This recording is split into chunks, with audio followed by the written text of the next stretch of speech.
Friends आपका बहुत बहुत स्वागत है। आप लोग कैसे हैं? आशा है आप लोग बहुत ही अच्छे होंगे। तो चलिए फ्रेंड्स, इसको आगे बढ़ाते हुए फिर से आज हम लोग जो है इसको आगे बढ़ाते हुए आज हम लोग फिर से जो है लुसेंट सामान्य ज्ञान जीके को जो है ये आगे बढ़ाते हुए आज हम लोग जो है ये जो है आपके अध्याय आपके चैप्टर 1 यानी प्राचीन भारतीय इतिहास के स्रोत देखने वाले हैं। ठीक है, और इस सीरीज में जो है हम लोग टॉपिक वाइज जो है लुसेंट के टॉपिक जो भी दिए गए हैं उसको हम लोग एमसीक्यू के रूप में देख रहे हैं। टोटल जो है टॉपिक को हम लोग एमसीक्यू के रूप में देखेंगे। तो आज जो हम लोग देखने वाले हैं चैप्टर 1 को, यानी प्राचीन भारत में जो है चैप्टर 1 है प्राचीन भारतीय इतिहास के स्रोत। तो इससे संबंधित हम लोग इसमें हम लोग जो है एमसीक्यू के रूप में देखेंगे। तो चलिए, और इसका जो है यह पार्ट 1 होगा। यह थोड़ा सा लंबा चैप्टर है इसलिए इसको 2 पार्ट में किया गया है। तो चलिए शुरू करते हैं। इससे पहले जो हम लोग देखे हैं उसका प्लेलिस्ट बना है, आप देख सकते हैं। यह जो है इस सीरीज का ये आपका दूसरा वीडियो होगा। तो चलिए शुरू करते हैं। अगर आप चैनल पर नए हैं तो चैनल को लाइक और सब्सक्राइब जरूर करें। तो चलिए प्राचीन भारतीय इतिहास के स्रोत से संबंधित प्रश्नों को देखते हैं एमसीक्यू के रूप में। तो देख सकते हैं कि सबसे पहला प्रश्न है कि प्राचीन भारतीय इतिहास के अध्ययन के जो मुख्य स्रोत कितने हैं। प्राचीन भारतीय इतिहास के अध्ययन के जो है मुख्य स्रोत कितने हैं, तो यह कितने हैं आपके। तो इसका सही उत्तर हो जाएगा 4 है। कितने हैं? 4 आपका। ठीक है, आगे के निम्नलिखित में से कौन सा जो है प्राचीन भारतीय इतिहास का स्रोत नहीं है आपका, कौन सा स्रोत आपका नहीं है। ऑप्शन है धर्म ग्रंथ, ऐतिहासिक ग्रंथ, विदेशियों का विवरण, समकालीन राजनीतिक पत्रिकाएं। कौन सा नहीं है? तो आपका जो है विदेशियों का जो है विवरण जो है आपका, यानी समकालीन राजनीतिक पत्रिकाएं जो है आपके प्राचीन भारतीय इतिहास के स्रोत नहीं है आपकी जानकारी के। ठीक है, आगे है कि भारत का जो है सबसे प्राचीन धर्म ग्रंथ जो है किसे माना जाता है। भारत का जो है सबसे प्राचीन धर्म ग्रंथ जो है किसे माना जाता है। आपके ऑप्शन है आपके महाभारत, मैंने रामायण, महाभारत, वेद, पुराण। तो यह जो माना जाता है आपको वेद को, किसको? वेद को माना जाता है आपका। ठीक है, आगे है कि वेदों के संकलनकर्ता के रूप में जो है किसे जाना जाता है। वेदों के संकलनकर्ता के रूप में जो है किसे जाना जाता है। ऑप्शन है वाल्मीकि, वेद व्यास, विश्वामित्र या कपिल मुनि। तो यह जो जाना जाता है आपको वेद व्यास को, किसको? वेद व्यास को। चलिए आगे है कि भारतीय परंपरा जो है वेदों को क्या मानती है। भारतीय परंपरा जो है वेदों को क्या मानती है। मानव निर्मित, ईश्वर निर्मित, ऋषि निर्मित और पुरुष से क्या मानती है। तो इसका जो सही उत्तर हो जाएगा आपके कि इसको जो मानती है आपके अपौरुष से मानती है आपका। ठीक है, चलिए आगे है कि वेदों की संख्या कितनी है। वेदों की संख्या कितनी है। ऑप्शन है 2, 3, 4, 5। कितने हैं वेदों की संख्या आपके 4 वेद हैं। ठीक है, निम्नलिखित में से कौन सा वेद नहीं है यहाँ पर। कौन सा वेद नहीं है। ऋग्वेद, यजुर्वेद, सामवेद, उपनिषद। कौन सा नहीं है इसमें। तो उपनिषद आपका वेद नहीं है, बाकी सारे आपके वेद हैं। ठीक है, चारों वेदों को जो है सामूहिक रूप से कहा जाता है। क्या कहा जाता है सामूहिक रूप से। तो ऑप्शन है संहिता, आरण्यक, ब्राह्मण ग्रंथ, वेदांग। क्या कहा जाता है। तो यह जो कहा जाता है आपके संहिता कहा जाता है। ठीक है, क्या कहते हैं ऋचाओं के क्रमबद्ध ज्ञान के संग्रह को क्या कहते हैं। ऑप्शन है आपकी यजुर्वेद, सामवेद, ऋग्वेद या अथर्ववेद। तो यह जो कहते हैं हम लोग ऋग्वेद कहते हैं। ठीक है, ऋग्वेद में कितने मंडल है आपके। ऋग्वेद में जो है कितने मंडल है। 8, 10, 12 या 14। तो ऋग्वेद में देखा जाए तो 10 मंडल है। कितने मंडल हैं। 10 आपको। ठीक है, वालखिल पाठ में जो है कितने सूक्त हैं जो ऋग्वेद में शामिल है आपके। ऑप्शन है 8, 10, 11 या 12। तो यह जो शामिल है आपके 11 है। कितने हैं। 11। ठीक है, ऋग्वेद में कुल कितनी जो है ऋचाएं हैं। ऋग्वेद में जो है कुल कितनी ऋचाएं हैं आपके। ऑप्शन है 10,000, 10,462, 10,500। तो यह आपके 10,462 ऋग्वेद में। चलिए आगे है कि ऋग्वेद की जो है ऋचाओं को पढ़ने वाले ऋषि को क्या कहते हैं। ऋग्वेद की जो ऋचाओं को पढ़ने वाले ऋषि को अधर्यु, उद्गाता, होत्री या शामगाता क्या कहा जाता है। तो इसको जो है होत्री कहा जाता है ऋग्वेद की ऋचाओं को पढ़ने वाले को। ठीक है, ऋग्वेद से जो है मुख्य रूप से किसके बारे में जानकारी मिलती है। ऋग्वेद से जो है मुख्य रूप से किसके बारे में जानकारी मिलती है। चिकित्सा प्रणाली, व्यापार और वाणिज्य, आर्यों की राजनीतिक प्रणाली और इतिहास या संगीत और नृत्य। तो ऋग्वेद से मुख्य रूप से जो जानकारी मिलती है हमको आर्यों की राजनीतिक प्रणाली और इतिहास। ठीक है, प्रसिद्ध गायत्री मंत्र जो सूर्य देवता सावित्री को समर्पित है ऋग्वेद के जो किस मंडल में है आपके। दूसरे, तीसरे, 7वें या 9वें। तो यह जो है आपके ऋग्वेद के तीसरे मंडल में है आपके, ठीक है। चलिए आगे है कि ऋग्वेद के 9वें मंडल में जो है किस देवता का उल्लेख है। ऋग्वेद के 9वें मंडल में जो है किसका उल्लेख है, अग्नि का, इंद्र का, सोम का या वरुण का। तो यह जो उल्लेख है वह किसका है आपके, तो सोम देवता का है, ठीक है। ऋग्वेद के 8वें मंडल की जो है हस्तलिखित ऋचाओं को क्या कहा जाता है। ऑप्शन है मंत्र, सूक्त, खील या संहिता। तो इसको क्या कहा जाता है, खील कहा जाता है, ठीक है। चतुस्वर्ण समाज की कल्पना का जो है आदि स्रोत ऋग्वेद के जो है किस मंडल में वर्णित जो है पुरुष सूक्त है आपका, 7वें, 8वें, 9वें या 10वें। तो यह जो है आपके किस में है, 10वें में मंडल में आपका चतुस्वर्ण समाज का।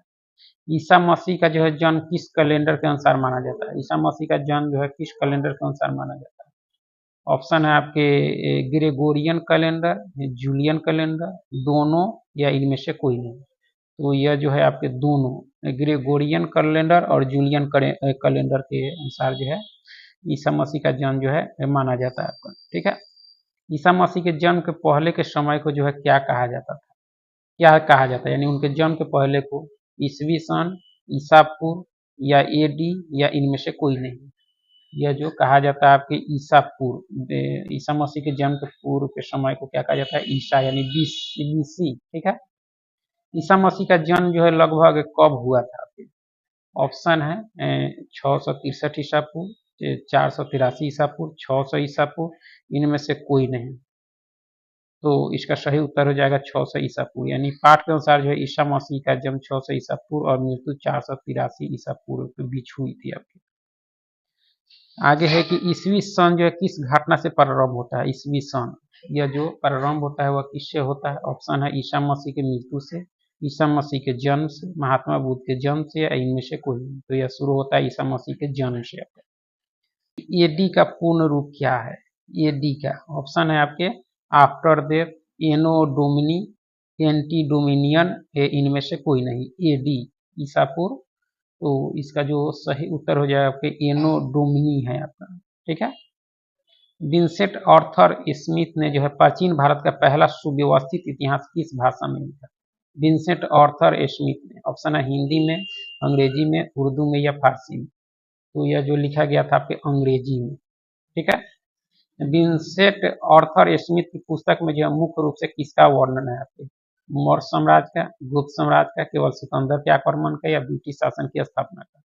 तो यह जो है आपका किसका है आपका, तो केवल सिकंदर के आक्रमण का ही उल्लेख है आपके आर्थर यानी स्मिथ के पुस्तक में आपका, ठीक। चलिए आगे है कि विंसेंट आर्थर स्मिथ के अनुसार जो है प्राचीन भारतीय इतिहासकारों का जो है सरोकार शासन के किस स्वरूप से था, लोकतांत्रिक, गणतांत्रिक, स्वेच्छाचारी तानाशाही या संवैधानिक राजशाही। तो यह जो था आपके स्वेच्छाचारी तानाशाही था आपका विंसेंट आर्थर के अनुसार। ऋग्वेद में इंद्र के लिए लगभग कितनी ऋचाओं की रचना की गई है। ऋग्वेद में यह की गई है 250 आपका, ठीक है। ऋग्वेद में अग्नि के लिए लगभग कितनी ऋचाओं की रचना की गई है। ऋग्वेद में अग्नि के लिए 100, 200, 250 या 300। तो यह की गई आपके 200 अग्नि के लिए और इंद्र के लिए 250, ठीक है। प्राचीन इतिहास के साधन के रूप में जो है वैदिक साहित्य में ऋग्वेद के बाद किसका स्थान है, उपनिषद का या आर्णयक का या शतपथ ब्राह्मण का या सामवेद का। तो यह जो है आपका किसका है, शतपथ ब्राह्मण का है, ठीक है। यजुर्वेद में मुख्य रूप से जो है किसका संकलन है। यजुर्वेद में जो है मुख्य रूप से किसका संकलन है। ऑप्शन है मंत्र और ऋचाएं का, मंत्र और सूक्त का, मंत्र तथा बलि के समय अनुपालन के लिए नियम का, या यज्ञों में गाए जाने वाले मंत्र का। यजुर्वेद में किसका संकलन है, यजुर्वेद जो है आपका, तो मंत्र तथा बलि के समय अनुपालन के नियमों का उल्लेख है आपका इसमें, ठीक है। यजुर्वेद के पाठकर्ता को क्या कहा जाता है आपका, होता, उदगाता, अधर्यु, इन्हीं में से कोई नहीं। यह कहा जाता है आपके अधर्यु आपके, ठीक है। चलिए आगे है कि किस वेद में जो है यज्ञों के नियमों एवं विधि विधानों का संकलन मिलता है। साम यानी ऋग्वेद या यजुर्वेद या सामवेद या अथर्ववेद में। तो यह जो मिलता है आपके किस में, यजुर्वेद में आपके। क्या आगे के कौन सा जो है वेद गद और पद दोनों में है। ऑप्शन है आपकी ऋग्वेद, यजुर्वेद, सामवेद या अथर्ववेद। तो आपकी यजुर्वेद है। कौन है? यजुर्वेद। ठीक है कि शाम का शाब्दिक अर्थ क्या है? शाम का शाब्दिक अर्थ क्या है? ज्ञान, कर्म, गान या यज्ञ।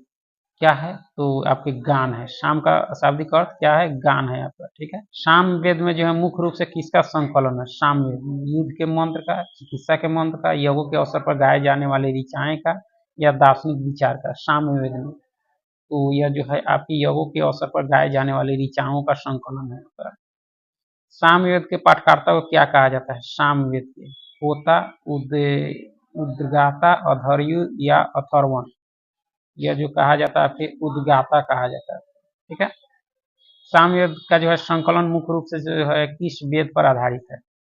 यजुर्वेद, अथर्ववेद, ऋग्वेद या इनमें से कोई नहीं। यह जो किस पर है? तो ऋग्वेद पर है। सामवेद का संकलन जो है मुख्य रूप से किस वेद पर आधारित है? तो ऋग्वेद पर। ठीक है। भारतीय संगीत का जनक किस वेद को कहा जाता है? ऋग्वेद, यजुर्वेद, सामवेद या अथर्ववेद। यह जो कहा जाता है आपके सामवेद, संगीत वाला वेद सामवेद है। ठीक है। इस वेद में किसी भी जो है विशिष्ट ऐतिहासिक घटना का वर्णन नहीं है। ऋग्वेद और यजुर्वेद में, यजुर्वेद और सामवेद में, सामवेद और अथर्ववेद में, ऋग्वेद और सामवेद में, इसमें जो है विशिष्ट ऐतिहासिक घटना का वर्णन नहीं मिलता। तो यह जो नहीं मिलता आपकी यजुर्वेद और सामवेद में। ठीक है। अथर्ववेद की रचना किसने की मानी जाती है? किसके द्वारा? विश्वामित्र ऋषि, वशिष्ठ ऋषि, अथर्वा ऋषि या भरद्वाज ऋषि। यह जो की जाती है आपके अथर्वा ऋषि के द्वारा। अथर्ववेद, अथर्वा। ठीक है। अथर्ववेद में कुल कितने मंत्र हैं? अथर्ववेद में जो है कुल कितने मंत्र हैं आपके? लगभग 1028, 1600, 731 या 2000। अथर्ववेद में कुल कितने मंत्र हैं? तो यह जो है आपके लगभग 731 है आपके। ठीक है। अथर्ववेद में कुल कितने पद हैं आपके? कितने हैं? तो ऑप्शन है 10,000, 5,000, 6,000 या 3,000 लगभग में। तो ये आपके 6,000 है। अथर्ववेद में लगभग पद की संख्या 6,000 है। ठीक है। अथर्ववेद के कुल कुछ जो है मंत्र किससे प्राचीनतर हैं आपके? यजुर्वेद के मंत्रों से, सामवेद के मंत्रों से, ऋग्वैदिक मंत्रों से या उपनिषदों से। यानी उससे भी प्राचीन आपका कौन सा है? तो आपके ऋग्वेद के मंत्रों से, अथर्ववेद के कुछ मंत्र आपके। ठीक है। औषधि का उल्लेख सबसे पहले जो है, तो औषधि का उल्लेख सबसे पहले किस वेद में मिलता है? ऑप्शन है ऋग्वेद, यजुर्वेद, सामवेद या अथर्ववेद में। तो यह जो मिलता है किस में? तो आपके अथर्ववेद में। ठीक है। समानता मनुष्य के विचारों तथा जो है अंधविश्वासों का विवरण मिलता है किसमें? ऋग्वेद में, यजुर्वेद में, सामवेद में या अथर्ववेद में। यह मिलता है आपके अथर्ववेद में। ठीक है। अंधविश्वासों का विवरण अथर्ववेद में जो है इनमें से किसका विवरण दिया गया? अथर्ववेद में ऑप्शन है केवल यज्ञों के नियम, केवल देवताओं के वस्तुतियां या मानव जीवन के सभी पक्ष, गृह निर्माण, कृषि, उन्नति, रोग निवारण आदि का विवरण, केवल दार्शनिक विचार। अथर्ववेद में तो यह दिया गया आपके मानव जीवन के सभी पक्षों का जो है विवरण दिया गया आपके अथर्ववेद में। अथर्ववेद में जो है परीक्षित को क्या कहा गया? अथर्ववेद में जो परीक्षित को क्या कहा गया? महान राजा, शक्तिशाली योद्धा, पूर्वों का राजा या ऋषि। तो यह कहा गया आपके पूर्वों का राजा। अथर्ववेद में जो परीक्षित कहा गया है पूर्वों के राजा को। इस वेद में सभा और समिति को जो है प्रजापति की जो है दो पुत्रियां कहा गया है। इसमें ऋग्वेद में, यजुर्वेद में, सामवेद में या अथर्ववेद में। काफी इंपॉर्टेंट है आपके अथर्ववेद में कहा गया है। ठीक है। शाकल शाखा जो है किस वेद से जुड़ी एकमात्र जीवित शाखा है? शाकल शाखा। तो यह जो है आपके किससे? ऑप्शन है यजुर्वेद, सामवेद, ऋग्वेद या अथर्ववेद। शाकल शाखा जो है किससे जुड़ी है? तो ऋग्वेद से जुड़ी हुई जो है एकमात्र जीवित शाखा है। यजुर्वेद को जो है कितनी शाखाओं में बांटा गया है? यजुर्वेद को कितनी शाखाओं में? ऑप्शन है 1, 2, 3 या 4। तो यजुर्वेद अथवा जो है किसकी शाखाएं हैं? तैत्तिरीय संहिता, मैत्रेयनी संहिता, वाजसेन संहिता या कट संहिता। तो यह संबंधित है आपके वाजसेन संहिता से है। यह है कि कृष्ण यजुर्वेद से जो है जुड़ी शाखाएं कौन सी है? कृष्ण यजुर्वेद से जुड़ी शाखाएं कौन सी है आपकी? इसका सही उत्तर क्या हो जाएगा आपके? कौंट, कपिस्थल, मैत्रेयनी और तैत्तिरीय आपका। यह जो है कृष्ण यजुर्वेद से जुड़ी शाखाएं जो है आपका। ठीक है। आगे है कि कौथुम, रानायनी और जैमिनीय किस वेद की शाखा है आपकी? कौथुम यानी कौथुम, रानायनीय और जैमिनी किस वेद की शाखाएं हैं? ऋग्वेद, यजुर्वेद, सामवेद या अथर्ववेद। तो यह जो है आपके सामवेद से है, ठीक है। अथर्ववेद की शाखा कौन सी आती है? अथर्ववेद की शाखा जो है शाकल है, मध्यनंदी है आपका, या कौथुम है, या शौनक और पेपलाद है, कौन सी है आपकी? तो आपका शौनक और पेपलाद है आपका, ठीक है। सबसे प्राचीन वेद कौन सा है आपका? तो यह ऋग्वेद है, ठीक है। सबसे बाद वाला वेद आपके कौन सा है? तो देखा जाए तो अथर्ववेद है आपका, ठीक है। आर्णयक उपनिषद का स्थान जो है संहिता के पूर्व है, या पश्चात है, या मध्य है, या समानांतर है? तो यह जो है आपके पश्चात है आपके। आर्णयक उपनिषद का स्थान संहिता के पश्चात है, ठीक है। उत्तर वैदिक कालीन समाज एवं संस्कृति के विषय में जो है जानकारी प्राप्त होती है हमको ब्राह्मण ग्रंथों से, आर्णयक उपनिषदों से, संहिताओं से, या वेदांगों से।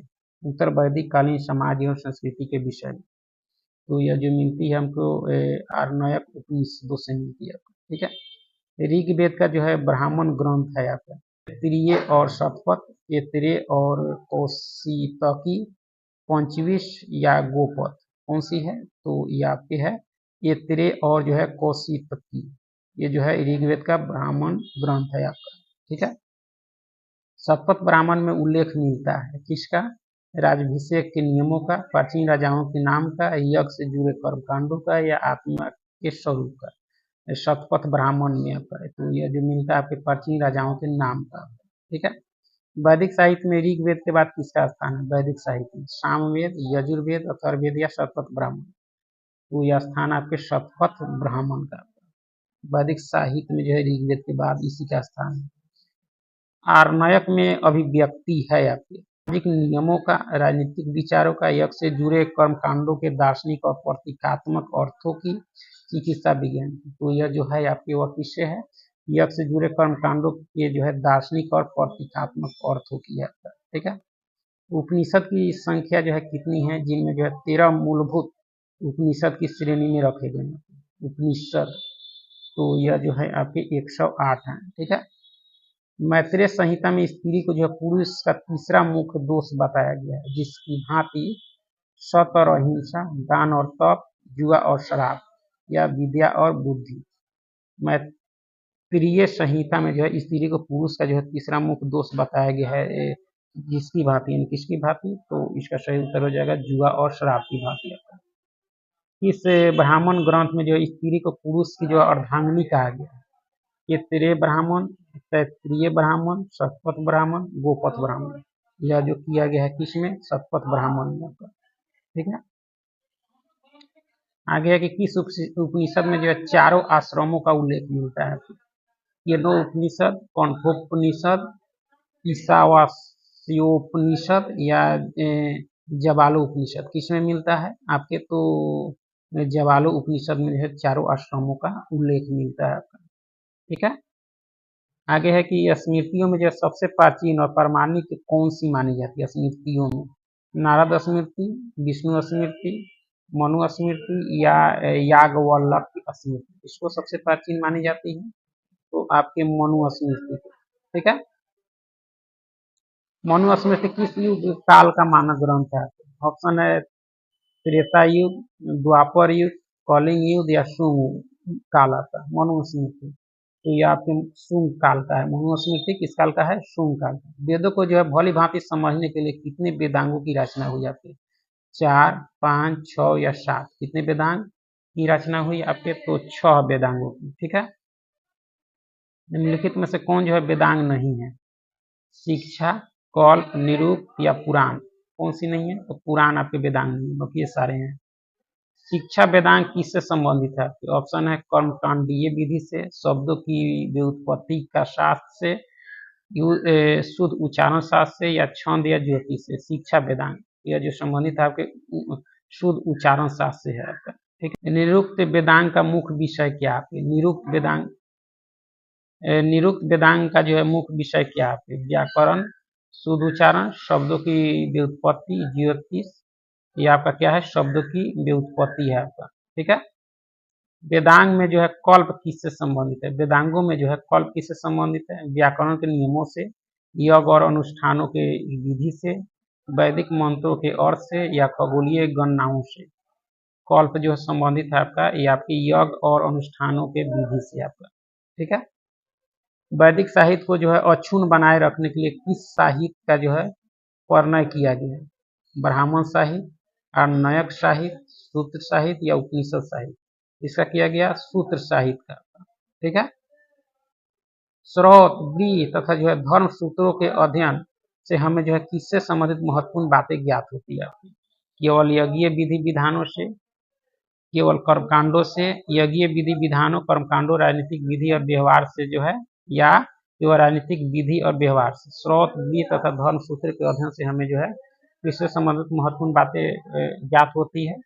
तो यह होती है हम लोगों को यज्ञीय विधि विधानों, कर्मकांडों, राजनीति विधि एवं व्यवहार से आता है, ठीक है। निम्नलिखित में से कौन जो है प्रमुख सूत्रकारों में जो है उल्लेखनीय है? सूत्रकारों में उल्लेखनीय है व्यास, पतंजलि, गौतम या वाल्मीकि? आपके तो गौतम है, कौन है? गौतम, ठीक है। यह है कि गौतम के अतिरिक्त जो है अन्य उल्लेखनीय सूत्रकार कौन है जिनका उल्लेख जो है पाठ में किया गया है?